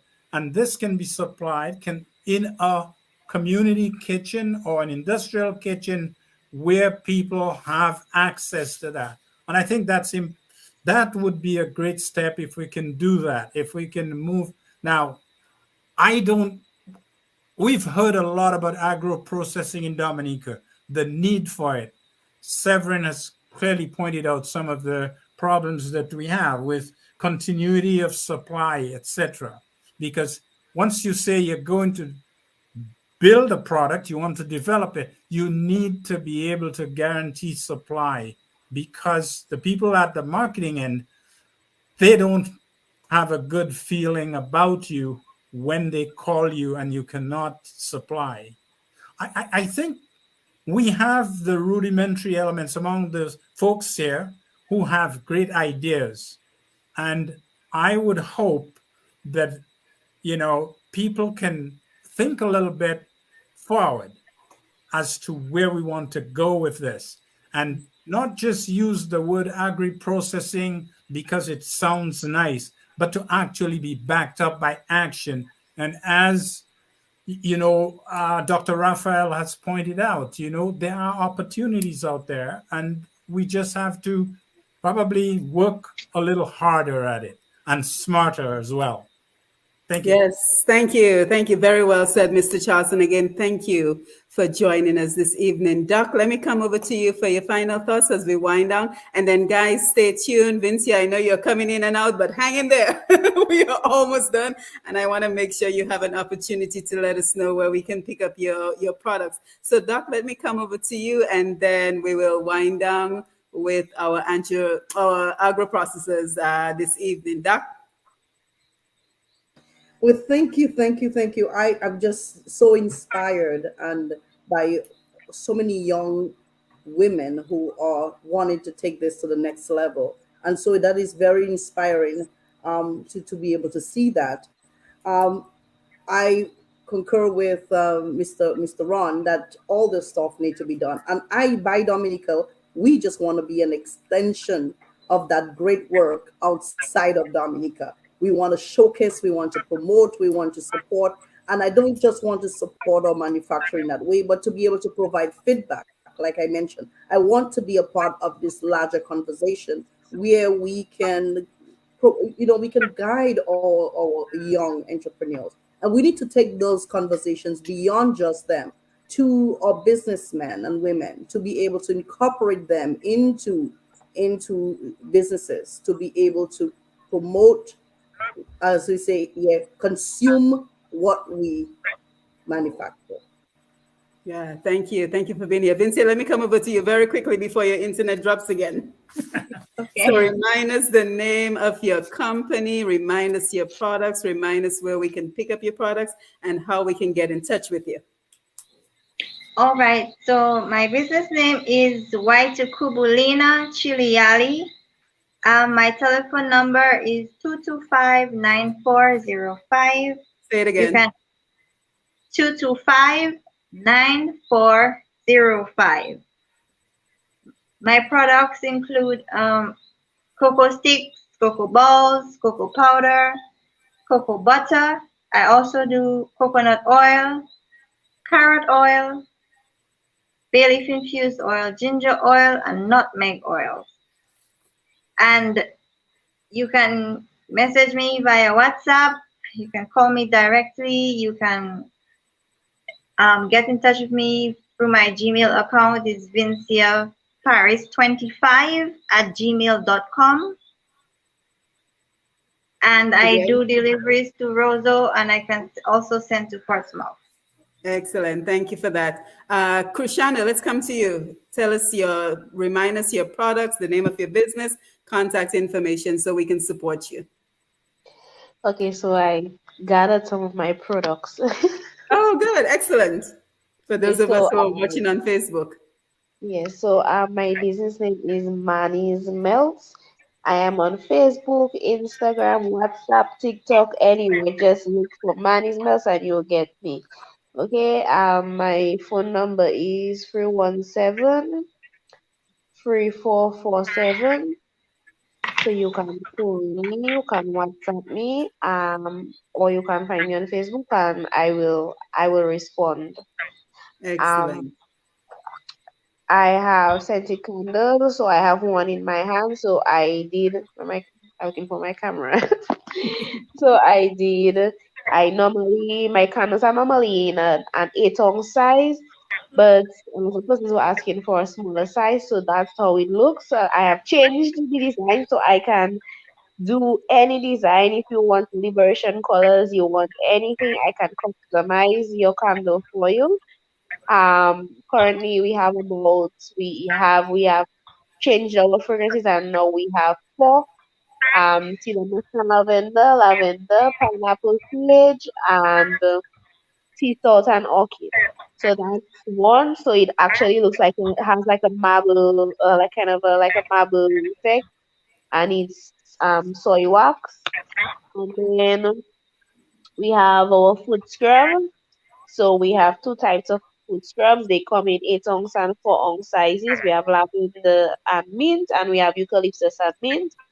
That just means that it has essential oil and it's lavender, essential oil and peppermint, and the other one is eucalyptus and peppermint. And then I don't have any creams made, unfortunately.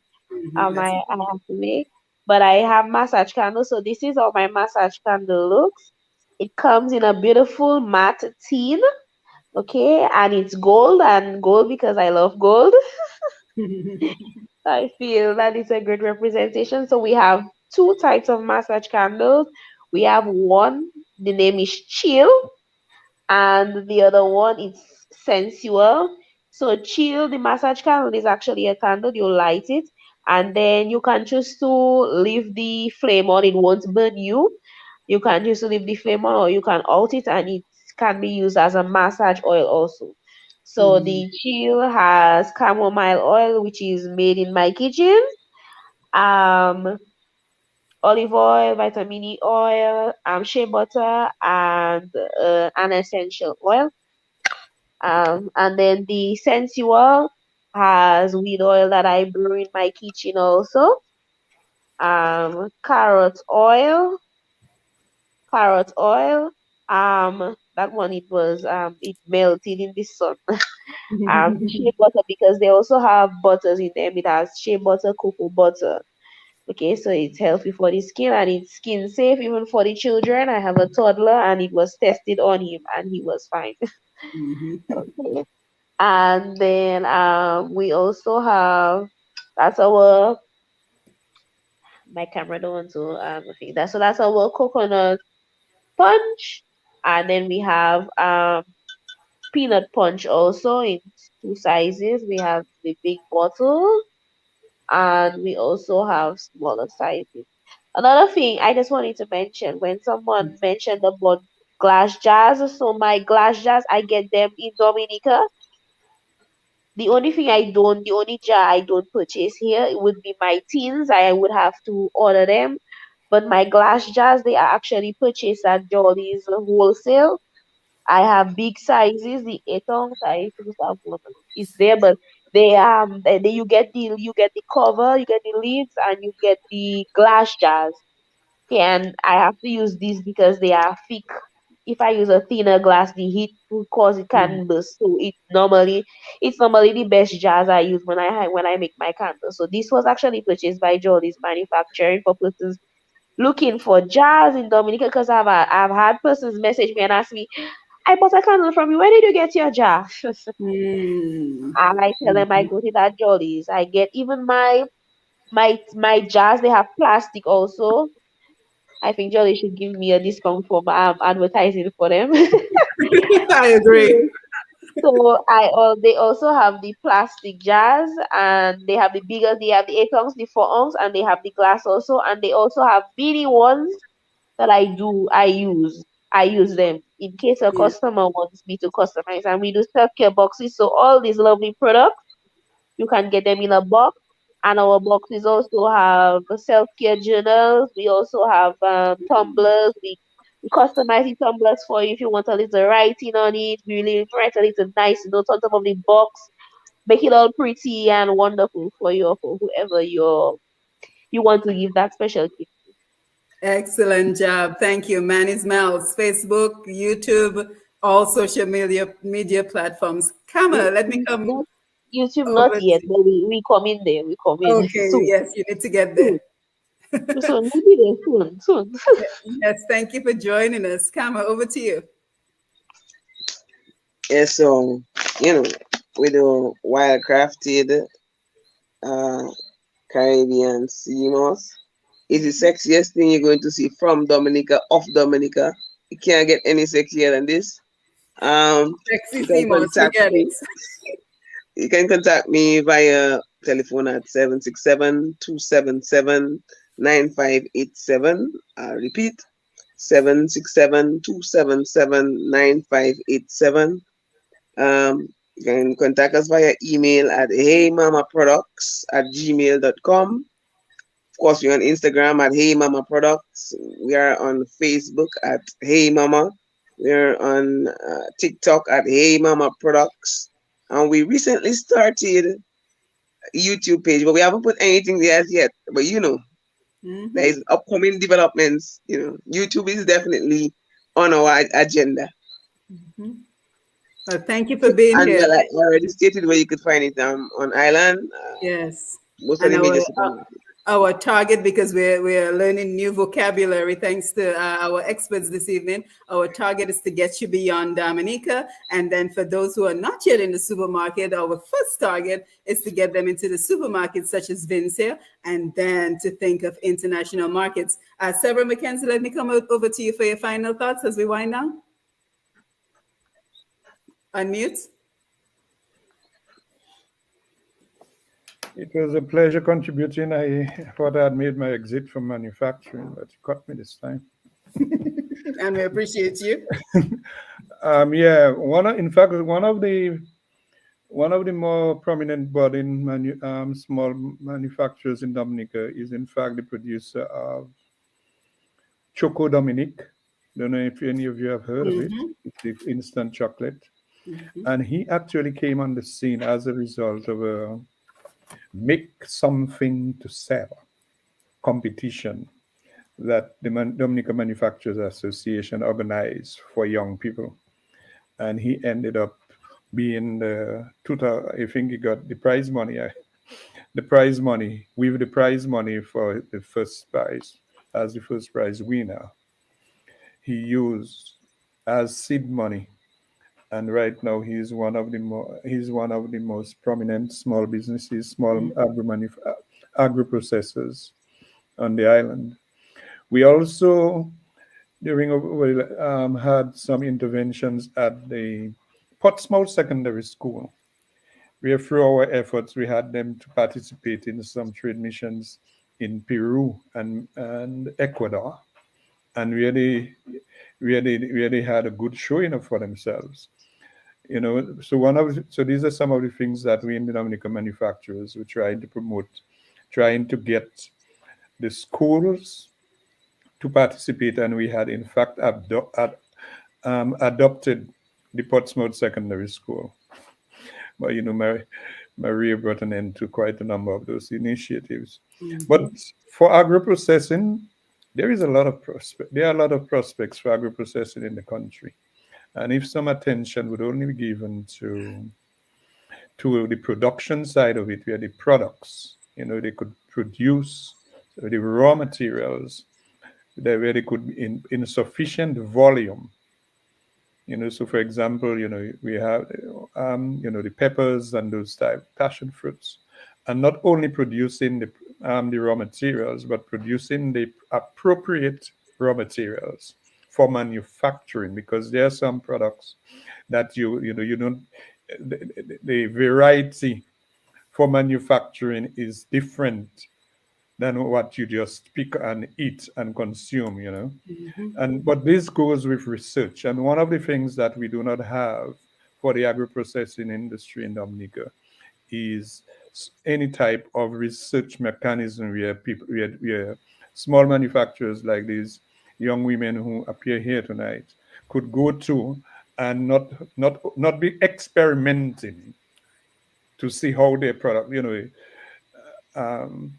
but there would be this backup support, and we are hoping that some attention will be given, because we hear the government stating that agriculture will be on the front burner, producing up to $700 million. I heard. which is a nice dream, but it has to be adding value, because it hurts me when I see our farmers exporting the raw green agricultural products at prices that continue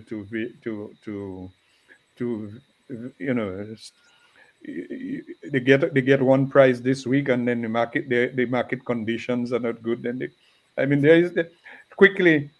there is a situation where one farmer just recently sold 60 boxes of bananas. He did not get paid at the same time, and then when he tried to get his payment 2 weeks later, the buyer told him, "Oh, 25 boxes were rejected, so I'm not paying you." Wow.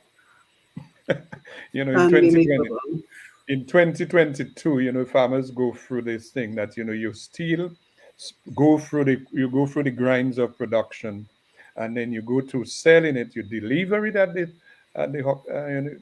the buyers, and then you still have to wait 2 weeks to get paid. Wow. We should be in fact be processing our and this is in fact one project that we actually presented after the hurricane was, and we tried to present it for the farmers of the Southeast, adding value to dashing. And I think this is one of the products that you mentioned in the root crop processing that you do not have. A lot of people do not like to peel dashing. They just hate the idea of peeling dashing, because some people are very sensitive, and dashing scratches, and some of them just do not know. And we tried to introduce a project where we go into the processing of root crops, so where you could peel the dashing, and somebody could just go to the supermarket and pick up a bag of peeled dashing and just open the bag, pour it. And it wasn't only for dashing; it was for yams and tanyas, potatoes, and those type of things, where you bring where you add some value to the crops. So these are some of the things that we were looking at in the Manufacturers Association, and I'm hoping that they are still on the front burner.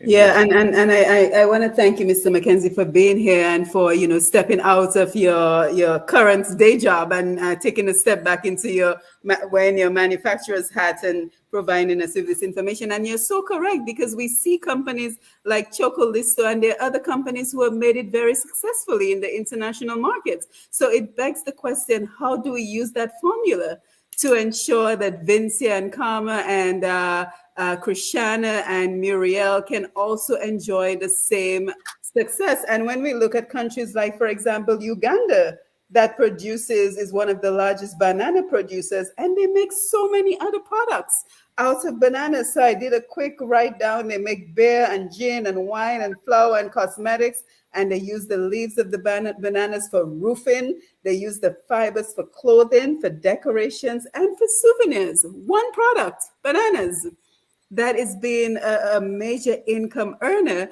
And the value you speak about, Severin, is in the convenience.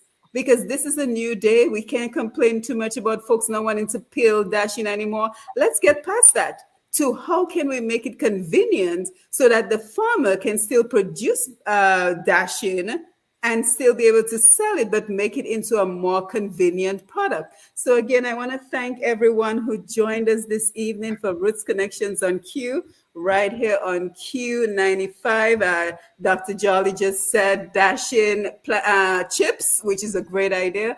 Octobers, I hope that you will agree to join us in the program. I think you have great ideas. You can always email me at pushpast10, pushpast10 @gmail.com. You and anyone else who feel that you have a contribution to make. Alvin says that initiative must be continued. Simone, let's try to collaborate with McKenzie on that. So as we can see, we have a lot of work to be done in this area as we talk about looking beyond peeling, fig, and dashing, and are we taking advantage of agro-processing in Dominica so that our friends and families at home can be financially independent. This is the concept of Roots Connections. How do we create opportunities for financial independence? And as the program continues, we will look at other areas, the digital world, digital marketing, the digital space, how education is changing. So we have a lot to cover, and we hope that you will continue to be a part of the program as we continue to create financial opportunities for Dominicans at home and abroad. So again, you've been listening to Roots Connections on Q, right here on Q95, the big station, and we look forward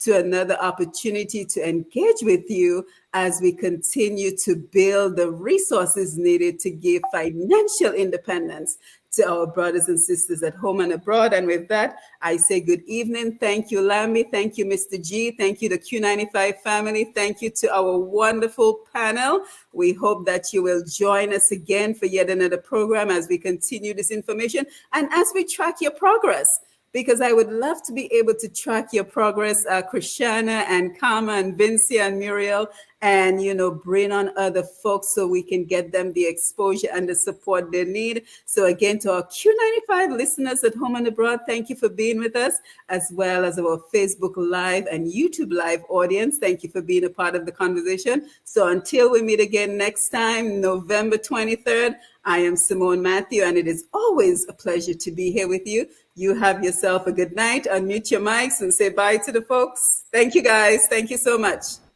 Thank you. Thank you. Have a good night. We'll be in touch soon. Right. Take care. Thank you, Lambi.